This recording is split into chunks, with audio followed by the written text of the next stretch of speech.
Hey guys, welcome back to the channel. In today's video, let's talk about how to connect Wave to Google Sheet. While Wave doesn't have a built-in integration with Google Sheet, you can synchronize data via Zapier or export reports manually.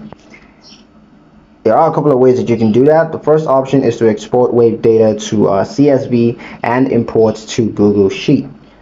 First step to that is to go to reports in Wave and then open the report that you want. So it could be the profit and loss report or the transaction report, whatever it is, and just click export as CSV.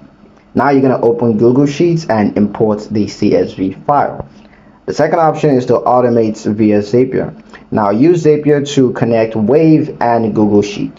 For example, example zap is when a new transaction is recorded in Wave, you can just add a row to a Google Sheet.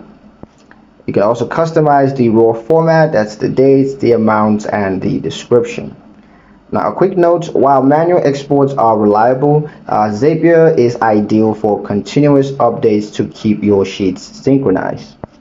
That's pretty much it for the video, guys. Hope you liked it. Hope you found the information here useful enough. If you did, like the video, comment down below, let me know what you thought. Share the video with your friends and subscribe to the channel if you haven't done so already. And I'll see you guys in the next one.